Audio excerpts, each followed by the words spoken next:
여러분 안녕하세요. 오후의 경제수다 오수다 이주연입니다. 안녕하세요. 이연아입니다. 네, 간밤 미증시는 다우지수만이 오른 채 거래를 마쳤습니다. 경기 방어주와 그리고 부동산, 에너지 섹터 등이 강세를 보이면서 다우지수는 사상 최고치를 기록했는데요. 반면에 나스닥과 S&P 500 지수는 급락하는 모습 나타났습니다. 기술주와 빅테크의 하락으로 인해서 나스닥은 2022년 이후에 가장 큰 낙폭을 기록하기도 했는데요. 이 바이든 정부의 대중 반도체 규제 강화에 맞물려서 또 이 트럼프 후보가 이 대만에 대한 방위비를 증액해야 한다 이러한 발언을 내놓기도 했고요. 또 이 TSMC에 대한 세제 혜택도 좀 부정적인 입장을 내비치면서 반도체주들이 크게 밀리는 모습이 나타났기 때문입니다.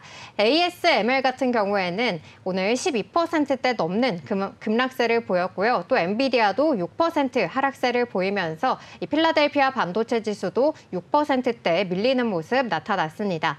M7 종목들도 빨간불을 켜내면서 하루 만에 시총 5천억이 넘게 증발하는 모습도 나타났는데요.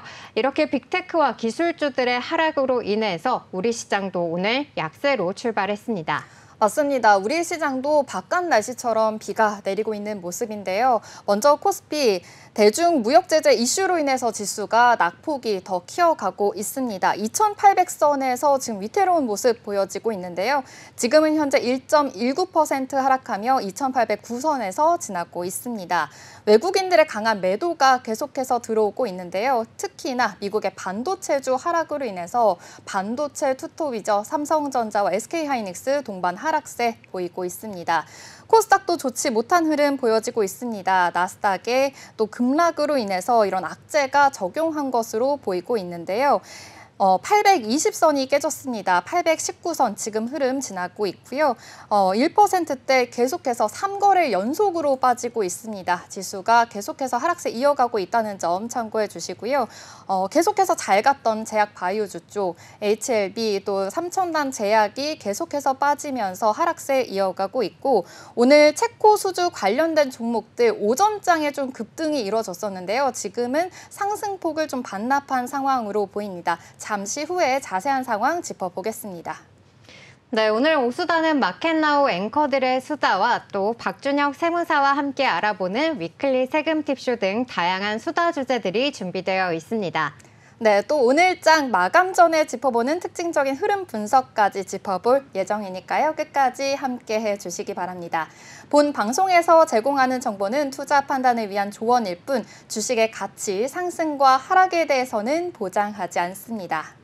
네, 그럼 오후의 경제수다 본격적으로 출발해 보기 전에 현재 우리 시장 흐름 어떻게 움직이고 있는지 시황센터 연결해서 알아보도록 하겠습니다. 성희수 캐스터 나와주세요. 네, 시황센터입니다. 오늘 하루 종일 비가 내리고 있는데요. 우리 증시도 한마디로 정의할 수 있을 것 같습니다. 바로 장마인데요. 간밤 뉴욕 증시에서 다우지수가 사상 최고치를 경신한 데 이어 나스닥 지수는 다소 좋지 못한 흐름을 보였습니다. 3% 가까이 하락하면서 반도체주와 대형 기술주들이 약세를 보였는데요. 이 영향으로 인해서 필라델피아 반도체 지수도 6.81% 하락하면서 2020년 이후로 가장 큰 낙폭을 보였습니다. 이 소식이 우리 증시에 악재로 영향을 미치지 않을까 하는 우려가 많았는데요. 오늘 우리 증시 어떻게 흘러가고 있는지 지금 바로 살펴보도록 하겠습니다. 먼저 코스피입니다. 코스피 장 초반부터 1% 넘게 하락 출발했었는데요. 여전히 1% 넘는 하락세 보이고 있습니다. 2,800선이 깨지지 않을까 하는 우려도 있었지만요. 다행히 2,800선은 지켜내고 있는 모습입니다. 현재 1.2% 내린 2,809선 지나가고 있고요. 코스닥 역시 약세 보이고 있습니다. 1.14% 내린 819선 지나가고 있습니다. 이어서 매매 동향도 살펴보겠습니다. 네, 먼저 코스피 매매 동향입니다. 아침에는 매도세 보였던 개인이 오늘 다시 매수 전환하면서 물량 담아내고 있는 모습인데요. 개인 4,784억 원 물량 담아내는 모습이고요. 기관이 덩달아서 479억 원 함께 동반 매수세 보이고 있습니다. 반면에 외국인은 오늘 4,881억 원 매도세 보이고 있습니다. 다음 코스닥 수급도 살펴보겠습니다. 네, 개인과 외국인이 동반 매수세 보이고 있습니다. 개인이 278억 원, 외국인이 645억 원 매수 보이고 있는데요. 반면에 기관은 839억 원 물량 덜어내면서 지수 하락을 이끌고 있습니다. 이어서 종목 흐름도 살펴보겠습니다. 먼저 코스피 1위부터 5위입니다. 네, 삼성전자와 SK하이닉스 반도체 두 형제주가 나란히 대형주가 나란히 빠지고 있는 모습인데요. 오늘 반도체 패닉이란 말까지 나오고 있습니다. 미국 정부가 반도체 산업과 관련해서 중국에 대한 제재를 검토하겠다는 소식이 일어나면서 이렇게 삼성전자 오늘 1.27% 하락한 85,600원 선 지나가고 있고요. SK하이닉스는 4.31%까지 하락해서 21만 1,000원 선 지나가고 있습니다. LG에너지솔루션도 오늘 안 좋은 흐름 이어가고 있고요. 삼성바이오로직스 혼자 빨간불 켜내고 있습니다. 이어서 6위에서 10위도 살펴보겠습니다. 네, 현대차와 기아, 완성차주가 모두 하락세 보이고 있습니다. 현대차 3% 넘게 하락했고 기아도 1.82% 하락선 지나가고 있습니다. 반면에 셀트리온 역시 2.44% 내리면서 안 좋은 흐름 보이고 있는데요. 유럽에서 램시마가 높은 보급률을 보이고 있다는 소식에도 불구하고 하루 만에 하락 전환한 모습입니다. 이어서 코스닥 종목 흐름도 살펴보겠습니다. 1위부터 5위입니다. 오늘 에코프로비엠과 에코프로 2차 전지 두 형제주가 좋은 흐름 보이고 있습니다. 순환매가 돌면서 좋은 흐름 보이고 있는 것으로 해석해도 될 것 같은데요. 1.9% 올라 에코프로비엠 18만 2,400원 선 지나가고 있고요. 에코프로는 3.59% 오른 98,100원 선 지나가고 있습니다. HLB는 오늘 오전 중에는 상승 흐름 보였지만요. 다시 한번 하락 전환한 모습입니다. 현재 0.36% 내린 84,000원 선 지나가고 있습니다. 이어서 6위부터 10위도 살펴보겠습니다. 네, 6위부터 10위입니다. 제약바이오주가 전체적으로 안 좋은 흐름 보이고 있는데요. 셀트리온 제약 오늘 2.49% 내린 94,000원 선 지나가고 있고요. 반도체 관련주 역시 오늘 힘을 쓰지 못하고 있습니다. 리노공업 오늘 0.66% 내린 22만 5,500원 선 지나가고 있습니다.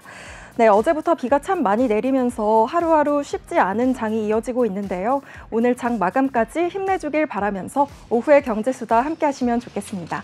지금까지 시황센터였습니다. 네, 잘 들었습니다. 저희는 다음 코너죠. 이 시장에 대한 이슈 그리고 테마를 정밀 분석해보는 마켓나우 앵커들의 수다 코너로 넘어가 보도록 하겠습니다. 오늘 첫 번째 이 수다 주제로는요. 어젯밤 단독 보도가 됐었던 이야기죠. 네. 이 우리나라가 체코에서 건설하는 이 신규 원전 사업에 우선 협상 대상자로 선정이 됐다는 소식입니다. 또 이 기간이 조금 더 뒤로 밀린다, 또 이러한 이야기가 있었는데요. 예정대로 어젯밤에 발표가 됐습니다. 체코 정부가 신규 원전 건설 사업의 우선 협상자로 우리 한국수력원자력을 선정했다는 발표가 나오기도 했는데요. 네, 맞습니다. 이렇게 되면서 우리나라의 원전 경쟁력이 정말 세계 최고가 됐다라고 인정받은 그런 계기가 된 것 같기도 합니다. 그리고 이렇게 한수원이 만장일치로 또 된 만큼 더욱더 좀 자부심이 느껴지는 것 같기도 한데요. 이번 원전 건설은요, 체코 두바니아와 또 태블린 부지에 대형 원전 최대 4기를 건설하는 사업입니다. 체코 역사상 최대 규모로 알려져 있는데요. 윤석열 대통령은 팀 코리아 정신으로 함께 뛰어준 모든 분들께 감사드린다라고 말하기도 했습니다. 네, 체코 정부는 당초에 이 1기를 건설하려고 했다가 또 올해 초에 이 건설 규모를 4기로 확대한 바가 있고요. 그리고 또 사업 이 규모도 8조 원에서 30조 원대까지 좀 확대하는 모습을 보이기도 했습니다. 이 가운데 건설이 확정된 것은 이 두코바니 5, 6호기 원전에 대한 건데요. 체코 측이 예상하고 있는 사업비는 약 4천억 루코나 우리나라 돈으로 하면은 약 24조 원 규모에 해당하는 금액입니다. 구체적인 이 한수원과의 계약 금액은 또 앞으로의 협상을 거쳐서 최종 결정이 된다고 하고요. 나머지 태블린 3, 4호기는 체코 정부와 또 발주사가 추후에 결정하게 된다고 합니다. 네, 이렇게 한수원이 수출하기로 한 이 원전이요. 체코에게 더 필요성이 있는 이유가 있습니다. 바로 체코 환경에 최적화됐다라고도 볼 수가 있는데요. 1000메가와트급의 노형입니다. 이게 굉장히 좋은 게요. 이 원자력 발전소라고 하면 좀 위험할 수가 있잖아요. 네. 그런데 이 지진과 같은 자연재해가 있거나 혹은 이 비행기 충돌 같은 극단적인 상황이 오더라도 안전성이 더 강화됐다라고도 볼 수가 있습니다. 방사성 물질이 외부로 유출되지 않도록 만들어졌다라고도 볼 수가 있는데요.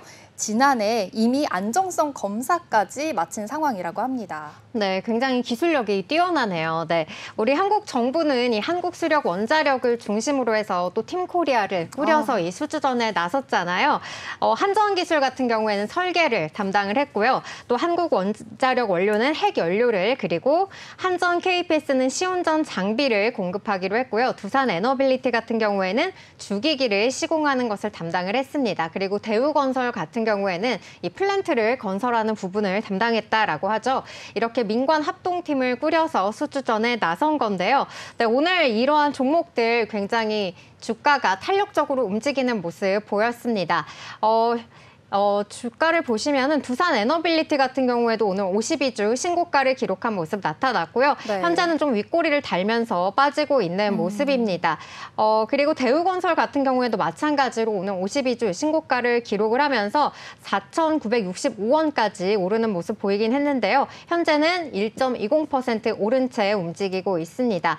이 가운데서 좀 가장 상승 탄력이 좋은 것은 한전 KPS라고 할 수가, 한전 KPS가 아닌 한전 기술이라고 할 수가 있겠는데요. 한전 기술 같은 경우에는 오전장에서 또 두 자릿수 대 강세를 보였다가 네. 현재는 좀 7%대 상승의 움직임을 가져가고 있습니다.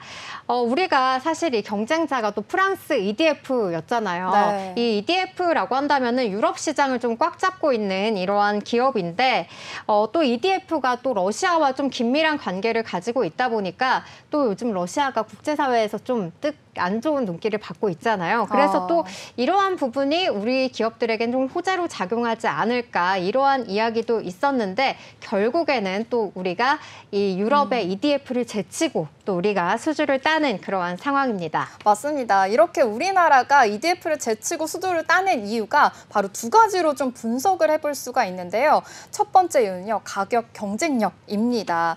이 우리나라 원전 건설 단가가요, 프랑스의 절반이고요. 미국의 3분의 1 수준이라고 합니다. 확실하게 좀 가격 경쟁력이 있는 상황이죠. 네. 그리고 두 번째 이유가요, 시공 능력이 뛰어나다고 합니다. 이 주요 경쟁국들을 보니까요, 오랫동안 이 원전을 신규로 건설하진 않았었거든요. 근데 우리나라는 오랫동안 꾸준하게 신규 건설을 해왔다고 합니다. 그래서 더욱더 좀 이런 시공 능력에 대해서는 프랑스를 압도했다라는 평가도 나오고 있습니다. 네, 그리고 실제로 이 금액적인 부분을 말씀을 해주셨는데 프랑스 EDF에 비해서 우리나라의 이 건설 비용이 절반 수준에도 못 미친다, 이러한 이야기도 있고요. 또 우리나라가 아무래도 빨리빨리 문화가 정착이 맞아요. 되어 있다 보니까 굉장히 또 시공도 빠르게 할 수 있는 걸로 알려져 있습니다. 실제로 또 웨스팅하우스가 이러한 납기일을 못 맞춰서 또 우리나라에게 넘어올 수도 있다, 이러한 또 소식도 들려오기도 하고 있거든요. 지난 2022년에는 또 폴란드 원전 수주를 놓고 이렇게 미국의 웨스팅하우스와 우리나라 그리고 프랑스 EDF가 이렇게 3파전을 벌인 바가 있었는데요. 결국에는 미국의 웨스팅하우스의 이 우승이 승리가 돌아가면서 우리가 한 차례 고배를 마신 바가 있습니다. 네. 이만큼 좀 유럽 원전 시장을 또 우리나라가 파고든다는 게 굉장히 어려운 일인데, 네, 2009년 이 바라카 원전 수주 이후에 15년 만에 터뜨린 원전 대박, 그러네요. 이라고 할 수가 있겠고요. 또 이러한 소중한 기회를 위해서 우리나라 산업부는 최종 계약 성사를 위해서 한전을 중심으로 또 이 협상 전담 TF를 만들어서 계약 협상에 만전을 기하겠다, 이러한 입장을 밝히기도 했습니다. 네. 또 이번 수주가 또 앞으로 3기, 4기 이렇게 좀 이어질 수 있도록 원전 수출 전략을 고도화하겠다라고 밝히기도 했고요. 또 2050년 원전 산업 로드맵 발표를 통해서 원전산업지원특별법 제정 추진까지 나선다고 밝힌 바도 있습니다. 맞습니다. 그리고 뿐만 아니라 바로 내년이 한국과 체코의 수교 35주년을 맞이한다고 해요. 오, 네. 그만큼 좀 더 전략적으로 동반 관계를 유지하겠다라는 포부까지 밝히기도 했는데요. 이번 체코 원전 최종 수주 여부는요, 내년 3월에 결정이 됩니다. 그래서 사실상 아직은 좀 긴장감을 늦추면 안 된다라고도 볼 수가 있겠는데요. 만약에 이렇게 성공할 경우에는요, 2029년에 공사가 시작이 되고요. 36년에 상업적으로 가동을 하는 게 목표라고 합니다. 이렇게 팀 코리아의 좀 힘을 보여주는 계기가 됐으면 좋겠네요. 네, 이번 체코 원전 수주가 아무래도 유럽의 텃밭을 공략을 했다라는 것에 의미가 있을 것 같고요. 또 이 밖에도 좀 다양한 유럽 국가들로 우리나라 원전이 뻗어나갔으면 하는 바람입니다. 네, 그럼 저희는 두 번째 수다 주제로 넘어가 볼까요? 네. 자, 이번 주 우리 증시 좀 트럼프를 빼놓고 이야기를 맞아요. 할 수가 없을 것 같아요. 이렇게 좀 미국 증시뿐만 아니라 우리 증시까지 트럼프라는 인물이 좀 뒤흔들고 있는 그러한 모습인데요. 또 증시뿐만 아니라 이 비트코인 시장까지 맞습니다. 트럼프의 영향력이 대단한 모습을 보여주고 있습니다. 트럼프 이 공화당 대선 후보가 좀 총격 사건으로 인해서 조금 더 지지율이 올라가기도 했잖아요. 네, 그래서 이 미국 대선에서 조금 더 당선 가능성이 높아졌다, 이러한 관측이 나오면서 비트코인이 연일 강세를 보이고 있습니다. 맞습니다. 이 가상화폐에 대해서 굉장히 친화적이잖아요. 그래서 크립토 프레지던트라고 자기가 이제 가상화폐 대통령이다라고 언급하기도 했었는데요. 이렇게 샌프란시스코 선거 자금 모금 행사에서 언급한 만큼 이 가상화폐에 대해서 굉장히 적극적으로 지원할 예정이다라고 포부를 밝히기도 했습니다.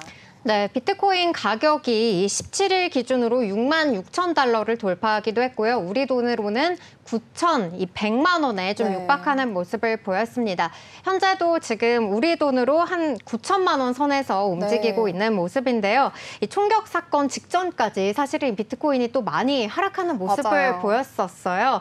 5만 8천 달러대까지 좀 떨어지는 모습을 보였었는데 이 사건 이후에 좀 10%가량 급등하는 모습 나타나기도 했습니다. 맞습니다. 지금 시장의 예상과는 좀 다른 방향으로 흘러가고 있거든요. 사실은 10년 전에 파산한 일본의 가상화폐 거래소 마운트곡스가 보유하던 이 비트코인이 시장에 대거 풀릴 수 있다라는 우려가 있으면서 더욱더 하락세가 이어졌었는데요. 갑자기 이렇게 트럼프 후보의 이런 피격 사건으로 인해서 좀 급분항하고 있는 그런 상황으로 보입니다. 네, 요즘에 이 시장에서 금 아니면 비트코인을 사라, 좀 이러한 말들이 계속해서 나오고 있는데요. 자, 이러한 기대감에 더해서 또 9월 금리 인하가 사실 기정사실화가 또 됐잖아요. 맞아요. 그래서 또 비트코인 가격이 상승하는 것이다, 이러한 전망도 나오고 있습니다. 또 이와 더불어서 이 트럼프 측이 지난 5월에 가상화폐로도 기부금을 받겠다, 이러한 발언을 내놓기도 했었고요. 또 이 일론 머스크죠. 일론 머스크가 계속해서 좀 트럼프를 지지하는 발언을 내보이면서 가상화폐 정책을 또 함께 논의했다라고도 합니다. 여기에다가 더불어서 최근에 이제 이 JD 벤스를 좀 부통령으로 지목을 하면서 이 가상화폐 시장이 더욱더 뜨거워질 것이다, 이러한 전망도 계속해서 나오고 있는데요. 이로 인해서 비트코인에 대한 상승 기대감이 더해지고 있는 상황입니다. 네, 그리고 뿐만 아니라 오는 27일에 테네시주 내슈빌에서 이 행사가 열립니다. 바로 비트코인 2024 컨퍼런스 행사가 열리는데요. 이 행사에서 트럼프 후보의 연설이 있을 예정입니다. 이 연설에서 가상화폐 관련된 이런 정책들을 좀 내놓는다면 이 가상화폐가 더욱더 이제 급부상하는 데 더 부추길 수 있다라는 전망까지 더 나오고 있는 상황입니다. 네, 여기에 더해서 또 이달 23일이죠. 이제 이더리움 ETF가 시장에서 좀 거래될 것이다, 이러한 전망도 나오고 있는데요. 로이터는 이 업계 소식통을 인용해서 이 증권거래위원회가 이 오는 23일에 이더리움 ETF를 최소 3개 자산 운용사 8개 ETF에 대해서 승인을 하겠다, 이렇게 좀 전한 바가 있습니다. 예비 승인을 받은 자산 운용사로는 블랙록, 그리고 바네이크, 그리고 프랭클린 템플턴 등 이 세 곳으로요. 이 22일 오후 최종 승인이 내려지면 23일부터 거래가 가능하다라고 합니다. 그렇다면 좀 코인 시장이 조금 더 활성화가 되는 그런 계기가 될 수도 있을 것 같은데요. 이 코인뿐만이 아니라 트럼프 관련해서 수혜주 종목들이 또 있잖아요. 네. 바로 LIG 넥스원 이런 방산주를 빼놓을 수 없을 것 같습니다. LIG 넥스원 오늘은 좀 쉬어가는 흐름 보여지고 있는데요. 최대 규모로 좀 방산 시장에 진출할 계획이다라고 전망을 밝히기도 했습니다. 유도 로켓 이 비궁이 시험 평가에서 최종의 그 성능을 인정받은 계기가 됐는데요. 최종 시험 발사에서 6발 모두 표적을 또 적중을 했습니다. 그러면서 또 해외 수출 계약까지 체결하기도 했는데요. 이렇게 호재가 계속되면서 LIG 넥스원 계속해서 주목을 받았었는데 오늘은 조금 숨고르기 하는 모습입니다. 3% 하락하며 23만 500원에 지금 현재 거래되고 있습니다. 네, 또 이 방산주 대표주라고 하면 우리 한화 에어로스페이스도 빠질 수가 없을 맞아요. 것 같은데요. 오늘도 외국인이 좀 물량을 담아내고 있는 그런 모습입니다. 오늘도 52주 신고가를 또 한 번 경신하는 흐름 장중에 연출이 됐었고요. 현재는 약세로 돌아서면서 0.74% 하락한 채 움직이고 있습니다. 하지만 이 한화 에어로스페이스는 시장 기대치를 웃돌 것이다. 이러한 전망이 나오고 있는 상황인데요. 이 폴란드 무기 수출 때문이다. 이러한 것으로 분석이 되고 있습니다. 이 키움증권이 한화 에어로스페이스의 2분기 영업이익과 관련을 해서 2,287억 원을 달성을 하면서 시장 기대치를 상회할 것이다. 이러한 분석을 내놓기도 했고요. 또 목표가를 20만 원에서 무려 34만 원으로 상향 조정하기도 했습니다. 네, 이렇게 뿐만이 아니라 현대 로템도 빠질 수가 없을 것 같습니다. 아무래도 폴란드양 K2 전차 가능성이 또 매출 실적에 대한 가능성이 더 높아지면서 주목을 받고 있는데요. 3거래 연속으로 좀 상승을 했었는데 오늘은 좀 아무래도 시장 분위기에 맞춰서인지 오늘은 숨고르기 하고 있는 모습입니다. 현대로템 3%대 오늘 빠지면서 42,150원에 현재 거래되고 있는데요. 이렇게 K2 전차뿐만이 아니라 우즈베키스탄으로부터 최초의 고속철 수출, 수주까지 또 이어지고 있는 상황입니다. 계속해서 이런 호재들이 있는 만큼 현대로템도 계속해서 주목해 보시면 좋을 것 같고요. 이렇게 방산주 중에서도 계속해서 관심을 가질 만한 종목들이 있으니까요. 미국 대선 올해 11월이잖아요. 계속해서 눈여겨보시면 좋을 것 같습니다. 네, 또 이 방산뿐만 아니라 전통 에너지나 또 금융주들도 굉장히 트럼프 관련주로 떠오르면서 강세를 보이고 있거든요. 우리가 이 미국 대선에 맞춰서 또 어떠한 종목들 눈여겨보면 좋을지 앞으로 계속해서 팔로잉 해보시면 좋을 것 같습니다. 그럼 저희는 마지막 수다 주제로 넘어가 보도록 할 텐데요. 여성분들이라면 화장품 누구나 관심을 많이 가지고 계실 것 같아요. 또 이 화장품이 이 코스닥이 좀 연일 하락하는 가운데서도 그래도 선방하는 모습을 보이고 있는데요. 아무래도 이 아마존의 프라임데이 행사 때문이 아닐까 생각을 해봅니다. 이 아마존 프라임데이는 현지 시간 16일에서 17일 이렇게 이틀 연속 진행이 되는 그런 행사인데요. 이 올해로 10주년을 맞는 이 행사는 또 이 지난 기간 이 기록 매출이 분기 매출의 9%를 차지했다고 알려져 있기도 합니다. 맞습니다. 정말 많이 팔리고 있다라고 한마디로 정리할 수가 있겠는데요. 사실은 이 아마존 쪽에서는 구체적인 액수를 공개하지는 않았지만 작년에는 127억 달러, 우리 돈으로 하면 18조 원에 가까운 그런 매출을 냈거든요. 근데 올해는 그 규모가 더 커졌습니다. 바로 140억 달러, 20조에 달하는 매출을 낼 전망이다라고 이야기가 나오고 있습니다. 이 K뷰티에 대한 자존심 정말 어마무시하잖아요. 네. 그래서 외국인들 또한 이렇게 K뷰티를 사랑해주고 있다는 게 정말 더 감격스러운 상황인데요. 우리 제품들도 이 기간 더 특수를 누리고 있습니다. 판매 상위권을 차지하고 있다고 합니다. 네, 맞습니다. 현재 베스트셀러 1위에서 5위까지 모두 우리 기업들이 차지하고 있는 상황인데요. 이 아모레퍼시픽의 자회사 코스RX의 달팽이 에센스가 전체 판매 1위를 기록하고 있고요. 그리고 엔코스의 콜라겐 마스크, 그리고 아모레퍼시픽의 립밤과 립 슬리핑 마스크, 그리고 TNL의 피부 패치와 같은 상품이 이 5위까지 오르기도 했습니다. 6위는 도브 샴푸고요. 네. 그렇군요. 그리고 또 코스맥스와 코스메카 코리아 등 좀 판매 순위 50위까지도 한국 제품들이 굉장히 많은 그런 상황이거든요. 그리고 VT의 리틀샵 100 제품이 굉장히 상위권에 지금 머물고 있다고 합니다. 어제 VT가 또 급등을 했었거든요. 14%도 급등하면서 주목을 받았었는데 오늘은 다소 좀 조정을 받는 모습입니다. 4% 하락세 보여지고 있는데요. 그래도 이 리틀샷이 일본에 이어서 미국까지도 진출을 하면서 더욱더 사랑을 받고 있다라고도 볼 수 있겠습니다. 또 돈키호테, 로손까지도 신규 출범을 하면서 2분기 실적까지도 기대가 되는 그런 상황으로 볼 수 있겠습니다. 네, 저도 이 리들샷 다이소에 가봤더니 한 번도 구경을 할 수가 없을 정도로 계속해서 품절인데요. 맞아요. 네, 미국에서도 굉장히 많은 사랑을 받고 있는 것 같습니다.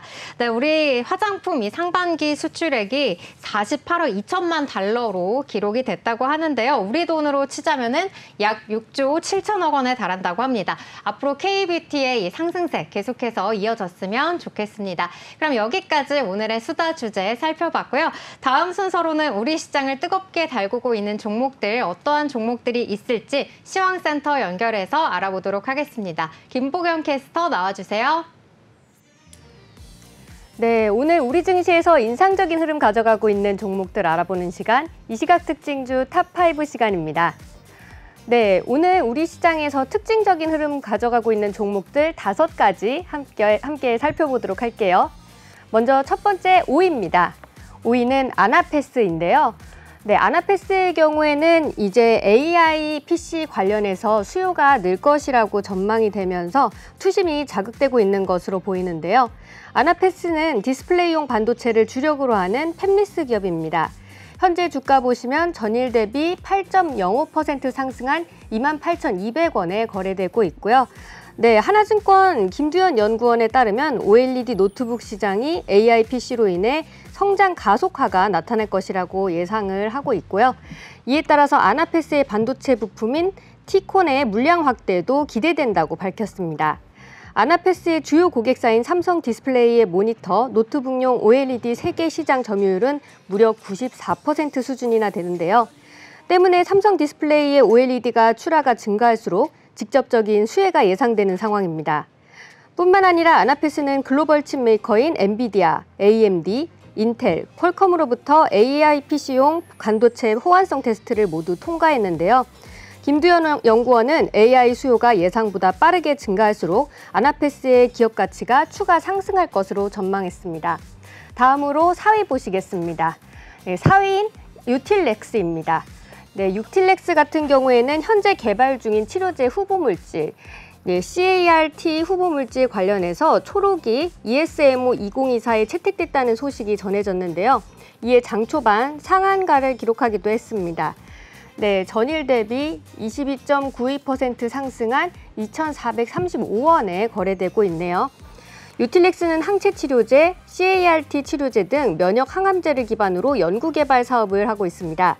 현재 개발 중인 고형암 치료제 CAR-T 치료제의 후보물질인 EU307의 임상 디자인으로 제출한 초록이 오는 9월에 개최되는 유럽 종양학회죠. ESMO 2024에서 채택됐다는 소식이 전해졌는데요. 이로 인해서 실적 개선 기대감으로 주가가 상승 중입니다. EU307은 정상적인 간세포에 영향이 없이 간세포 암에 특이적으로 과발현하는 암 항원을 타깃하는 치료제인데요. 유틸렉스 사업부의 채윤 전무는 EU307에 표적하는 간세포암 환자 수는 앞으로 좀 더 이제 굉장히 시장 규모가 클 것으로 시장성이 검증되었다고 밝혔습니다. 한편 EU307은 지난해 9월에 첫 환자 투약을 개시한 이후 임상을 지속해서 진행 중에 있습니다. 다음으로 3위로 넘어가 보겠습니다. 3위는 녹십자 웰빙입니다. 네, 녹십자 웰빙의 경우에는 이번에 중국 대형 국영제약사에 홍콩 법인 지분을 매각을 했는데요. 동시에 유통계약을 맺었다는 소식이 전해지면서 투심을 이끌어내고 있습니다. 녹십자그룹은 이번에 홍콩 법인 지분 전량을 CR제약그룹에 넘겼는데요. CR제약그룹은 작년 기준 약 47조 원의 매출을 기록한 중국의 국영기업입니다. 매각과 동시에 녹십자 주요 제품의 중국 내 판매 관련 유통계약을 별도로 체결했는데요. 녹십자그룹은 이번 지분 매각과 유통계약으로 중국 시장의 불확실성 제거와 함께 재무적 내실을 다지게 됐습니다. 한편 녹십자그룹은 이달 미국 시장에 알리글로를 수출하기로 하기도 했죠. 네, 관계자는 미국 시장과 함께 중국 시장에도 글로벌 도약을 만들어가겠다고 밝힌 바 있습니다. 현재 8.97% 상승한 8,260원에 거래되고 있습니다. 자, 이어서 2위로 함께 살펴보시겠습니다. 네, 2위는 애경산업입니다. 애경산업의 경우에는 일본에 지금 루나라는 이름으로 화장품 브랜드를 런칭해 놓고 있는데요. 네, 애경산업의 메이크업 전문 브랜드인 루나가 지금 올해 상반기에 일본에서 전년 대비 4배나 매출 성장을 이뤘다는 소식입니다. 애경산업의 메이크업 브랜드 루나는 2021년 일본 시장에 진출한 이후로 올해 상반기까지 빠르게 성장세를 이어가고 있는데요. 현재 전일 대비 6.39% 상승한 2650원에 거래되고 있습니다. 오프라인 매장이 강세인 일본 시장 특성에 맞춰서 온라인 채널에 먼저 선입점하고 이를 통해서 형성된 인지도와 판매 데이터를 바탕으로 오프라인에 진출했다고 하는데요. 올해는 오프라인 비중을 무려 77% 수준으로 끌어올렸다고 합니다. 지난 6월 기준으로 입점 매장 수가 이제 44,600여 개나 된다고 하네요. 이렇게 오프라인 매장 수를 확대한 전략이 상반기 매출 성장의 주요 동력이 됐다고 합니다. 올해 상반기 기준으로 전년 대비 4배의 매출 성장을 이뤄냈다고 하는데요. 애경산업 관계자는 일본 시장 내 베이스 카테고리에서 루나의 전방위전 확정을 위해서 노력하고 있다면서 메이크업 브랜드로서의 입지 확보를 위한 전략을 지속할 것이라고 밝혔습니다. 네, 마지막으로 1위 보시겠습니다. 네, 1위는 오늘 굉장히 뜨거운 화두였죠. 원전 관련주인데요. 이제 체코에서 24조 원 가까이 되는 사업을 수주하게 되면서 한국 기업들로 구성된 팀 코리아 네, 관련 종목들이 모두 장 시작과 동시에 급등하는 모습이었습니다. 특히 한전산업이 장 초반부터 큰 폭의 상승세를 보이며 개장 직후 상한가로 직행하기도 했는데요. 체코 정부는 현지 시간 지난 17일 한국 수력 원자력을 중심으로 한 팀 코리아를 체코 신규 원전 2기 건설 사업의 우선 협상 대상자로 선정했다고 발표했습니다. NH투자증권 이민재 연구원에 따르면 이번 체코 신규 원전은 두코바니 지역 2기, 테멜린 지역 2기로 총 4기의 신규 원전 사업을 지을 예정이었는데요. 건설이 확정된 두코바니 사업비만 24조 원이라고 합니다. 테멜린 1, 2호기까지 여기서 더해진다면 총 4기의 총 사업비가 아마 30조 원을 상회할 것이라고 추정하고 있는데요. 체코 정부는 향후 테멜린 지역 2기 원전 추가 건설이 진행될 경우에 한수원에 우선 협상권을 주는 옵션도 제공했다고 전해졌습니다. 현재 한전 KPS의 경우에는 전일 대비 3.46% 상승한 38,900원에 거래되고 있고요. 지금 관련주들도 대체로 상승세에 보이고 있습니다. 이번 수주에 참여했던 두산 에너빌리티, 대우건설 등은 장중 52주 신고가를 경신하기도 했고요. 네, 같은 원전 관련 기자재 업체들도 함께 상승하는 모습을 보이기도 했습니다. 아쉽게도 지금 두산 에너빌리티는 약간 하락하는 모습이지만 추후에 다른 호재가 또 있을 거라는 기대감이 드네요. 네, 지금까지 5가지 특징주 저희와 함께 살펴보셨는데요. 남은 마감까지 저희 방송과 함께 하시면서 저희와 함께 현명한 투자 전략 세워보시기 바랍니다. 네, 여기까지 특징주 잘 들어봤습니다. 네, 아나패스 같은 경우에는 오늘 하나증권에서 목표가 49,000원을 제시했다는 리포트까지 함께 체크해 보시면 좋겠고요. 네, 특징주 듣고 오는 동안 우리 시장 마감을 했습니다. 다시 한번 시황센터 연결해서 마감 시황 들어보도록 하겠습니다. 김보경 캐스터 나와주세요. 네, 오늘 우리 증시 우중충한 날씨처럼 오늘 날씨처럼 다소 우중충한 모습입니다. 네, 코스피의 경우에는 그래도 2,800선을 지켜낸 모습입니다. 전날 이제 트럼프의 반도체 지원법 반대 발언과 미증시의 대폭 하락으로 이제 코스피의 경우에는 전일 대비 전일 대비 0.67% 하락한 2,824.35포인트에 마감했는데요. 네, 코스닥의 경우에도 함께 약세를 보이며 0.84% 하락한 822.48포인트에 마감했습니다. 이어서 매매 동향 보시겠습니다. 네, 개인과 기관이 어제에 이어서 매수를 하고 있는 모습입니다. 개인이 3,760억 원 매수하고 있고요. 기관도 423억 원 매수했습니다. 외국인의 경우에는 3,810억 원 매도하고 있네요. 이어서 코스닥 매매 동향도 살펴보시겠습니다. 네, 코스닥의 경우에는 개인과 외국인이 함께 매수하고 있습니다. 개인이 131억 원 매수하고 있고요. 외국인이 773억 원 매수하고 있습니다. 기관의 경우에는 832억 원 매도하고 있습니다. 네, 지금까지 마감 시황이었습니다. 네, 마감 시황 잘 들어봤습니다. 저희는 또 다음 순서로 넘어가 볼 텐데요. 매주 목요일마다 여러분들께 세금에 대한 모든 정보를 알려드리는 시간이죠. 위클리 세금 팁쇼 코너로 넘어가 보겠습니다. 우리 세금 어려운 부분도 많고 또 어떻게 하면 현명하게 관리할 수 있을지 고민이 참 많이 되는 부분인데요. 맞습니다. 세금에 대한 모든 궁금증을 함께 나눠보는 시간 갖도록 하겠습니다. 로우텍스 세무회계 박준혁 세무사님 나오셨습니다. 세무사님 어서 오세요. 네, 어서 오세요. 안녕하세요. 강남구 청담동에서 고소득자분들의 세금을 전문적으로 관리하고 있는 로우텍스 세무회계 박준혁 세무사입니다. 안녕하세요. 네, 세무사님 저번 시간에는 또 우리가 창업하시는 분들을 위한 또 세금 꿀팁을 전달을 해주셨잖아요. 그럼 오늘은 어떤 이야기 전해주실 건가요? 오늘도 아쉽지만 근로자분들 대상이 아닌 사업자분들 네. 대상으로 주제를 좀 모아봤는데요. 그렇다 하더라도 근로자분들도 언젠가는 또 창업을 할 수 있잖아요. 네. 그래서 사업하면서 이런 혜택들이 좀 크다라고 생각을 하시면 오늘 주제가 좀 귀담아 들어지실 것 같습니다. 오늘은 조세특례제한법 제24조의 통합투자세액공제에 대해서 설명을 드릴 건데요. 이름만 들었을 때 어떤 느낌이? 어려워요. 아무래도 이 통합투자세액공제라고 한다면은 뭐 그냥 세금을 아무래도 뭐 혜택을 볼 수 있는 게 많다 이런 뜻일 것 같은데요. 네. 네, 맞습니다. 제가 생각했을 때 매우 직관적인 이름이라고 생각이 드는데 역사적으로 세법에서는 투자 활성화를 위해서 세금을 공제해주는 제도가 꾸준히 있었습니다. 저희 2주 전에 벤처기업 투자 공제 혹시 기억이 나실까요? 정답 저 기억납니다. 이 일정 요건을 충족한 벤처기업에 투자하면 세액공제 해준다 이런 내용 아니었나요? 네, 맞습니다. 3천만 원까지 100% 소득 공제를 해주는 제도가 있었는데요.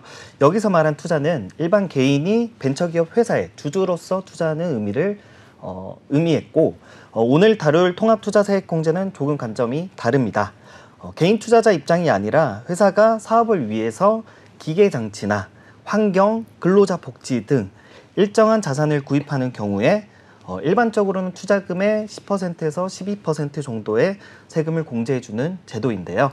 네, 그러면 이 회사의 입장에서 자산을 구입하는 경우에 세금을 줄여준다. 이러한 이야기인데 그렇다면 모든 업종에 이렇게 좀 다 해당이 되는 건가요? 다행히 대부분의 업종에서 적용을 받을 수 있습니다. 오. 다만 국가가 바라볼 때 장려하고 싶지 않은 업종이 있겠죠. 그렇죠. 네. 다음에서 설명하는 4가지 업종만 아니면 모두 다 적용받을 수 있습니다. 안 되는 업종을 볼까요? 안 되는 업종의 공통점은 사치, 향락, 유흥 등 소비성 서비스업이라는 점인데요. 네. 첫 번째로 호텔 및 여관업. 다만 관광 진흥을 위해서 나라에서 요구하는 몇 가지 충족하는 호텔 및 여관은 적용 가능하고요. 두 번째로 마사지업, 바다 이야기 등 도박시설 같은 오락유흥 목적은 통합투자세액 공제가 적용되지 않습니다. 세 번째로 부동산 임대 및 공급업은 안 되고요. 마지막으로 유흥주점, 음주 가물을 할 수 있고 유흥 종사자가 있는 곳을 말하고 무도 유흥주점은 나이트나 클럽처럼 춤추는 곳과 술 마시는 곳이 구분이 됐다라고 하면 둘 다 제외 업종으로 보고 있습니다. 여기서 좀 재미있는 부분은 밑에 괄호를 보시면 관광진흥법에 따른 외국인 전용 유흥 음식점은 적용이 가능하다고 되어 있는데요. 외국인이 이용하기 적합한 시설로 외국인만을 대상으로 주류를 제공하고 노래와 춤을 감상하거나 추기하는 업, 이 업은 적용 가능하다고 열거하고 있습니다. 자세히는 모르겠지만 아마 자국민의 소비성 서비스업은 제외하는 느낌이고 외화 획득을 위한 소비성 서비스업은 투자를 막지 않겠다라는 생각이 들어집니다. 그렇군요. 그렇다면 지금 말씀해 주신 대로 이렇게 소비성 서비스업과 또 부동산 임대 및 공급업은 제외가 된다라고도 말씀해 주셨어요. 그러면 이거를 제외하고는 모든 업종은 가능한 건가요? 맞습니다. 네. 여기서 열거하는 4가지 업종 제외하고는 전부 다 해당되는 업종으로 볼 수 있습니다. 네, 그러면 이 사업과 좀 관련을 해서 이 사업에 필요한 뭐 기계 장치나 또 일정한 자산 이런 거를 구입하는 경우에는 또 통합 이 투자세 공제가 적용이 된다 이렇게 좀 말씀을 하셨는데 대표적으로 그렇다면 어떤 자산이 있는 건가요? 네, 자산 요건도 있는데요. 첫 번째로 기계 장치 등 해당 사업에 직접적인 연관이 있는 사업용 유형 자산이어야 합니다. 예를 들어 제조업이면 물건을 만들기 위한 기계 장치가 있을 것이고, 네. 치과라면 의료 장비, 네. 통닭집이라면 튀김기, 그렇죠. 네.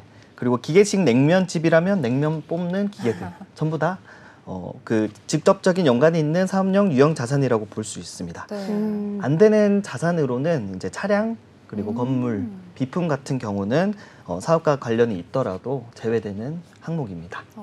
네. 그리고 다음으로는 뭐 연구 전담 부서나 뭐 직업 훈련 시설에서 취득하는 자산, 그리고 에너지 전략, 환경 보전 시설이 있는데 이건 너무 지엽적인 부분이라 다 기재하지 못했고 해당되시는 분들은 법령 검토가 필요할 것 같습니다. 네 번째로는 근로자 복지 증진을 위한 시설인데요. 제가 첫 번째에서 건물은 제외라고 했는데 이 4가지 규정에 의한 건물은 투자세 공제 대상이 됩니다. 첫 번째로 무주택 종업원에게 임대하는 국민주택 규모의 주택을 구매하거나 종업원을 위한 기숙사, 종업원 휴게실, 체력 단련실 등은 짓는 것도 가능하고요. 직원들을 위한 직장 어린이집 같은 경우에도 짓거나 사는 것 모두 투자세 공제에 해당이 됩니다. 그럼 이렇게 지금 비용 형태의 그런 돈뿐만이 아니라 이렇게 투자를 위해서 우리 직원들을 위해서 쓰는 그런 비용들은 이제 공제를 받을 수 있다라고도 말씀해 주셨습니다. 좀 다시 한번 좀 간략하게 정리를 해보자면 사업과 직접적으로 관련 있는 자산 그리고 근로자 복지를 위한 시설 투자는 이렇게 세액 공제가 된다라고 확신을 좀 가지면 좋을 것 같은데 혹시 그럼 또 다른 자산이 또 있을까요? 네. 그 다음은 좀 지엽적이긴 하지만 뭐 운수업인 경우에 당연히 사업과 관련된 차량 및 운반업, 선박들도 가능하고요. 6번째 중소기업이 해당 업종에서 사용하는 소프트웨어 또한 통합투자세 공제가 가능합니다. 이 파트는 무형자산으로 분류를 할 수 있겠죠. 다만 회계, 노무 등 ERP적인 지원 업무에 대한 소프트웨어는 제외되고요.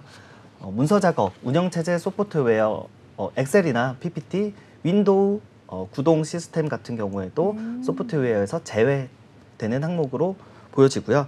예를 들어서 데이트 매칭 앱을 개발하는 회사였다라고 하면 그 매칭해주는 어플리케이션 관련된 소프트웨어는 통합투자세 공제가 가능합니다. 네. 다음으로는 신성장 원천기술 사업화 시설이 있는데요.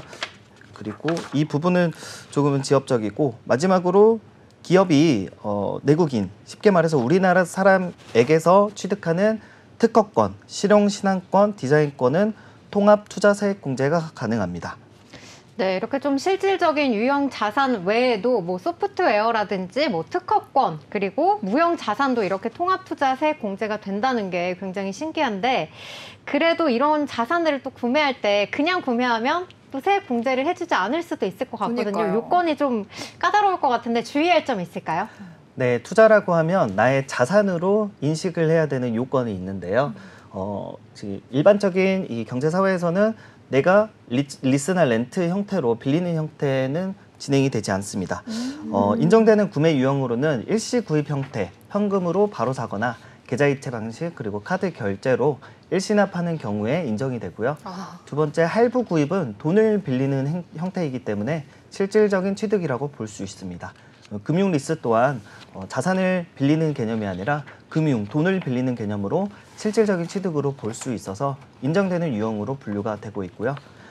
허용되지 않는 경우로는 기계장치 등을 중고 물건 구입하는 경우는 신규 투자로 보지 않아서 제외됩니다. 그리고 운용 리스나 렌트 계약 같은 경우는 빌리는 형태이기 때문에 인정되지 않습니다.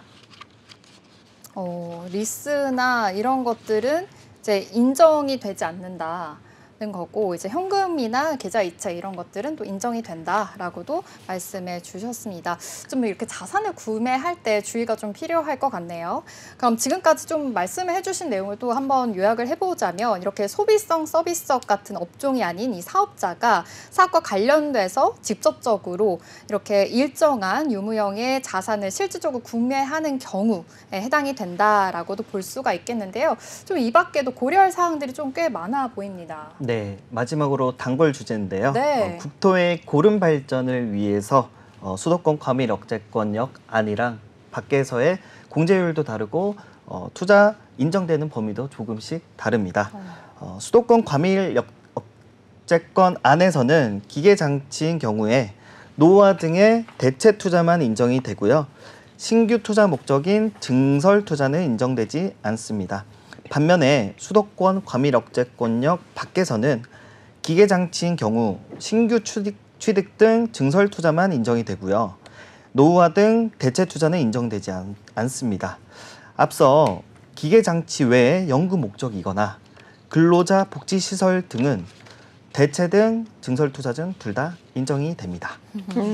네. 그러면 이렇게 지역 요건도 좀 체크를 해서 이게 뭐 신규 투자인지 아니면 노후화된 기계를 뭐 교체하는 투자인지 이런 요건들도 좀 상세하게 따져봐야 될 것 같습니다. 그렇다고 한다면은 이 투자 자산 취득 시에 공제율을 얼마나 받을 수 있는지 사실 이 부분 제일 관심 있게 보실 것 같은데요. 맞아요. 네. 네, 맞습니다.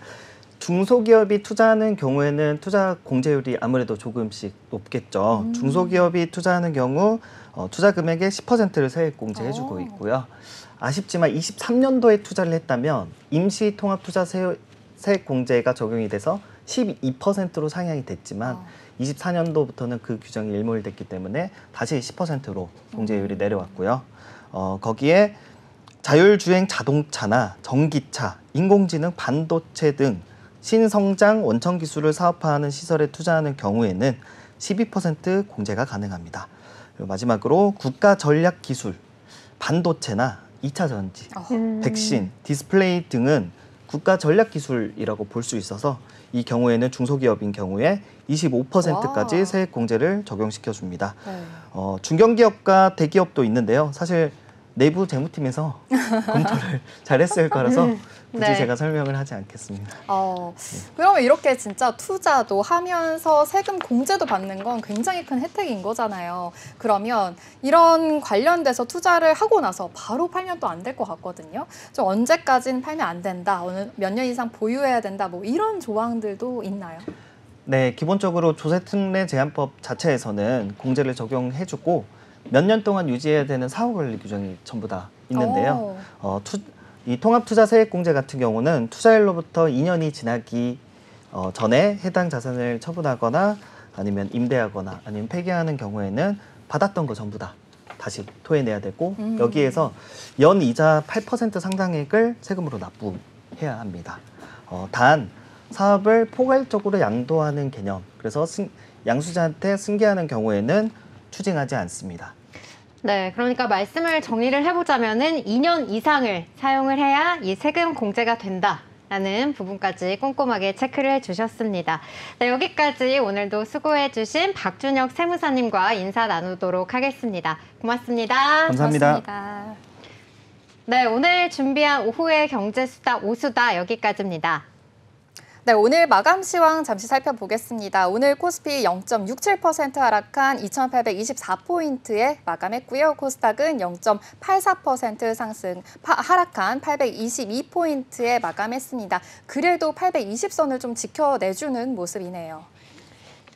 오늘 마감 관련해서 오늘 마이너스장이잖아요. 앞으로의 또 상승 하락이 반복될 수 있을지 계속해서 지켜봐 주시면 될 것 같습니다. 네, 코스피 같은 경우에는 오늘 5일선 아래로 좀 내려온 모습이고요. 코스닥은 계속해서 좀 하락을 하면서 121선까지 내려온 모습입니다. 오늘 이 코스닥 시장, 코스피 시장에서는 기관만이 좀 매수하는 모습 나타났는데요. 기관이 5거래일 연속 매수에 나서고 있다는 점 체크해 드리도록 하겠고요. 이 코스닥 시장에서는 외국인이 하루 만에 매수세로 돌아섰습니다. 그러한 반면에 기관은 오늘 13거래일째 매도 행진 이어나가고 있다는 점까지 체크해 드리도록 하겠고요. 네, 내일은 더욱더 시장에 가깝고 그리고 유익한 경제 이슈들 가지고 찾아오도록 하겠습니다. 저희 방송 다시 보기는 언제나 네이버와 유튜브 채널을 통해서 다시 보기 가능하다는 점 기억해 주시고요.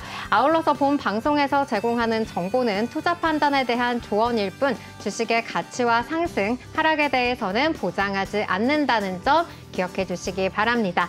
그럼 저희는 내일 오후 3시 오스타에서 다시 만나요. 안녕. 안녕.